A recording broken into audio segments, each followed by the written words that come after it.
A carta em si diz assim: Deus, estes 7 Espíritos de Deus, 7 estrelas, conheço as suas obras. Você tem fama de estar vivo, mas está morto. É uma igreja que tem fama, que tem reputação. Talvez por causa da importância dessa cidade. Talvez por causa da perseguição que surge deste templo de Artemis. Tudo isso dando uma fama que chega em outros lugares, maior fama, mais propaganda do que realidade. Deus não é impressionado com propaganda, com números. Ele é impressionado com atos. Eu conheço as suas obras e que estas obras não estão mostrando muita vitalidade.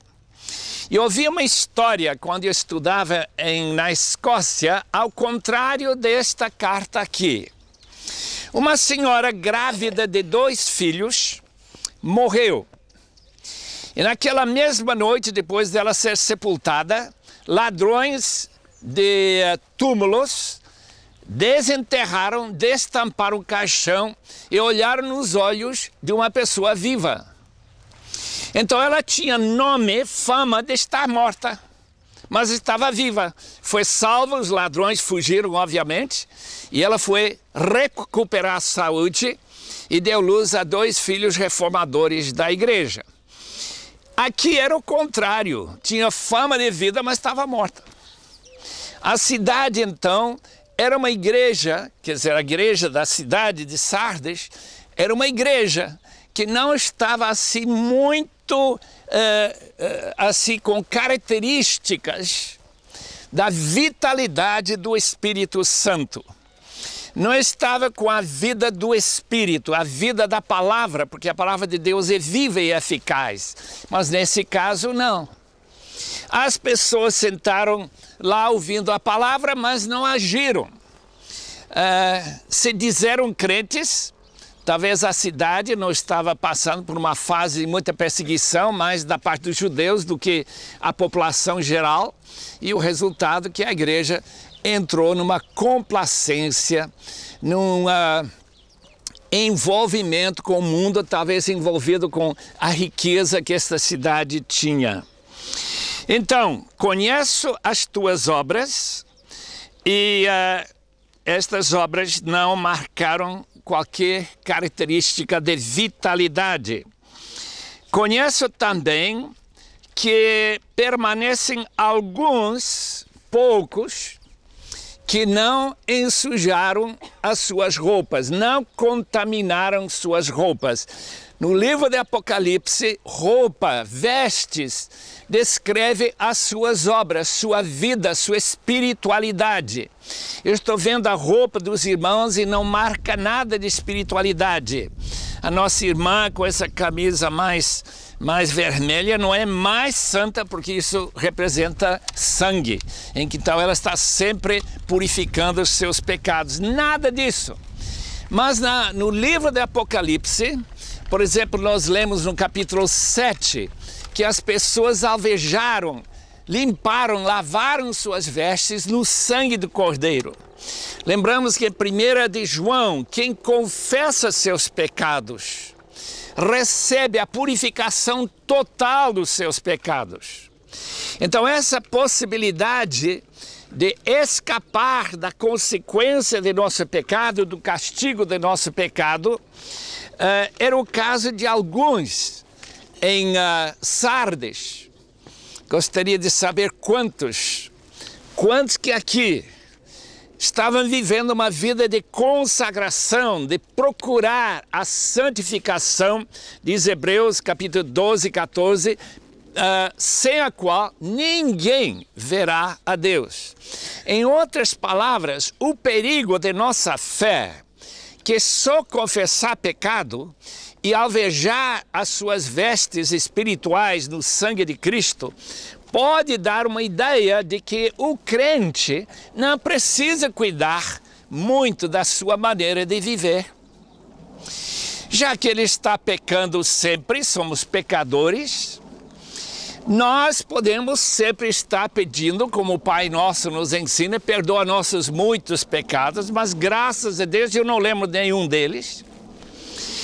Não me preciso me arrepender, porque eu não estou consciente de nenhum pecado, eu vivo uma vida santa e pura. Então pode dar uma ideia completamente errada de qual é a maneira que o crente se santifica. O crente vive uma vida santificada, evitando os pecados grosseiros. Tanto Agostinho, homens do passado, pais da igreja, sempre acharam que certos pecados eram mais graves do que outros. O cristão não adultera, o cristão não mata ninguém, o cristão não rouba, o cristão não vive como aquela lista que nós encontramos em 1 Coríntios 6, se contaminando com esses pecados do mundo. Mas tem outros pecados que nós cometemos, pecados silenciosos, pecados que não afetam ninguém, ninguém percebe o meu pecado. E esses pecados são aqueles que nós temos que diariamente lavar no sangue do Cordeiro. Então havia, portanto, aqui em Sardes, pessoas que não faziam distinção. Se eu sou pecador, o que há de mal no viver no adultério? Como dizia um pastor lá no Brasil, está vivendo abertamente no adultério, mas não há problema, porque eu sou crente, sou batizado e eu tenho Jesus Cristo como meu Senhor e Salvador. O sangue de Cristo nos purifica de todo pecado. Por que eu devo me preocupar? Sardes é para lembrar-nos que temos que nos preocupar. Há certos pecados que não são aceitáveis de forma alguma para o crente. Continuando.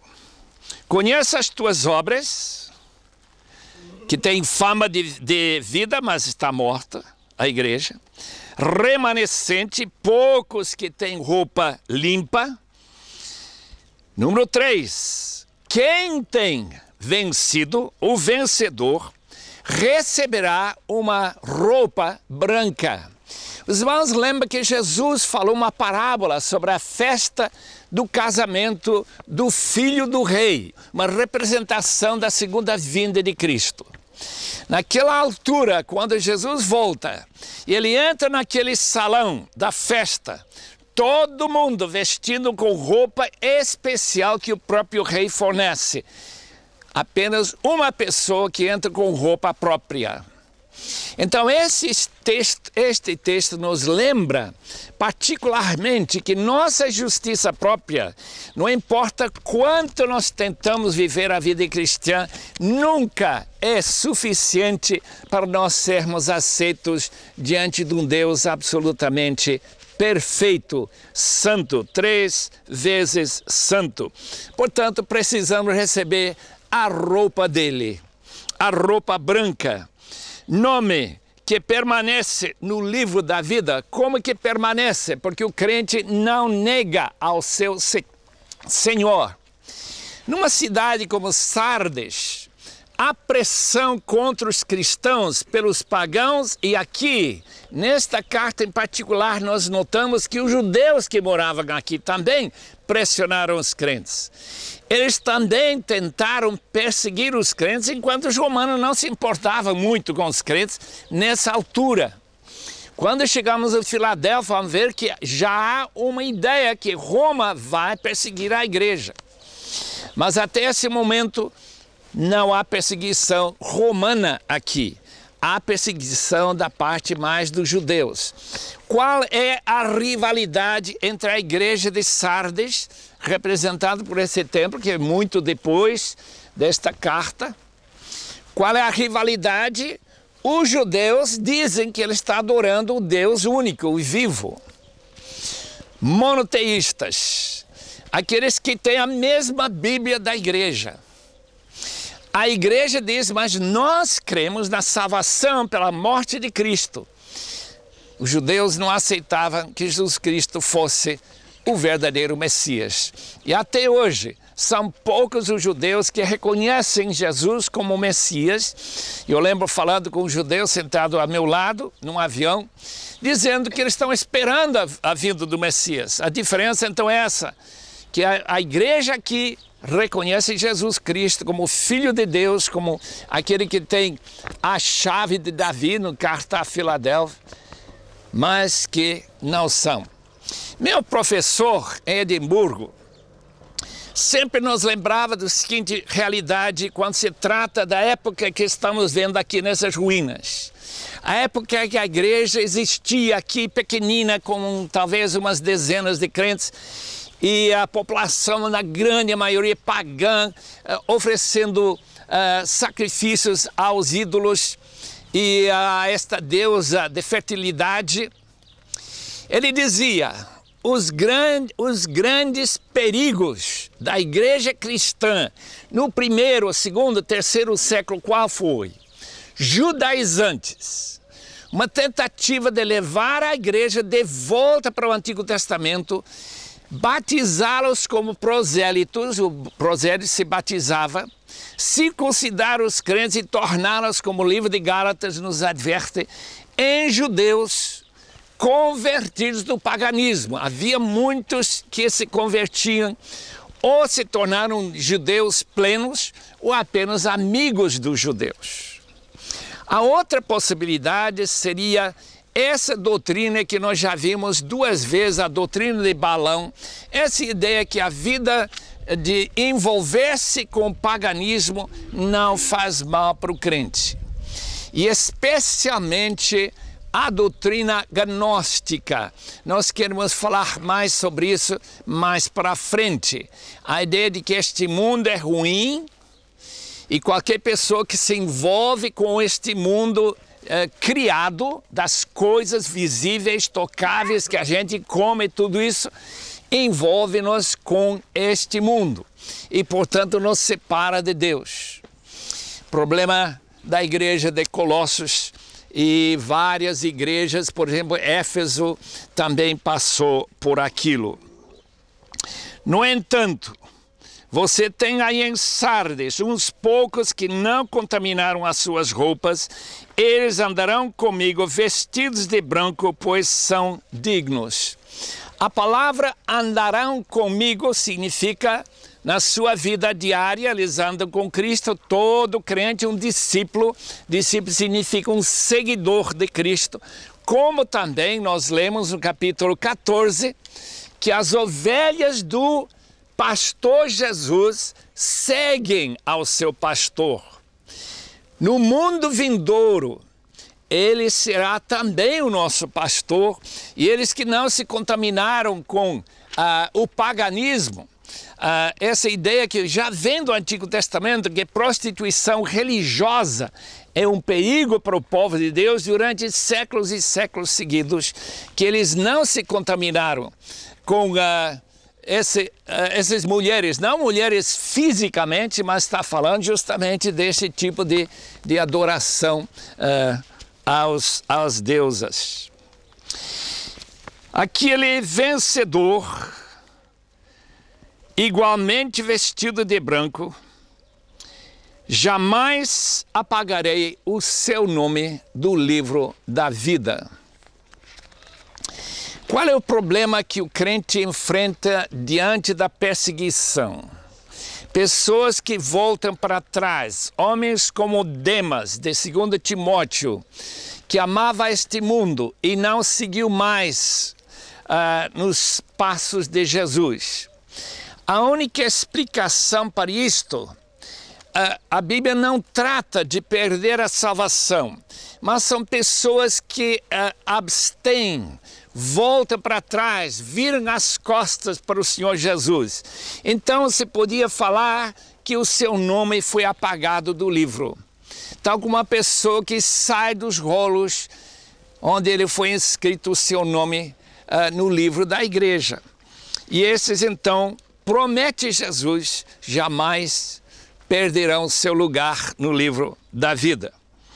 Também reconhecerei diante do meu Pai Jesus prometeu isso, que aquele que confessa o nome do seu Filho também confessará Jesus diante dos anjos, diante do Pai. Mateus 10, versículo 32 e 33. E para aquele que tem ouvidos, ouça o que o Espírito diz às igrejas. Há duas igrejas que vamos ver os sítios hoje, aqui em Laodiceia, que são os mais condenados pelo Senhor, Sardes e Laodiceia. É fácil ler as cartas e perceber que há pouca coisa nesta igreja ou Laodiceia que Jesus Cristo tem oportunidade de louvar. Apenas alguns poucos aqui em Sardes. O que nós devemos aprender pensando nisso? Devemos perguntar para nós mesmos se as nossas igrejas receberiam uma carta como esta de Sardes, ou seria uma carta como nós estaremos estudando à tarde de Filadélfia. A igreja de Filadélfia não recebe nenhuma condenação, enquanto a igreja de Sardes recebe quase condenação inteira. Como que nós podemos avaliar a nossa própria vida, a nossa própria igreja? Eu tenho na minha biblioteca em São Paulo um livro escrito pela maior autoridade sobre avivamentos, já que a igreja de Sardes é uma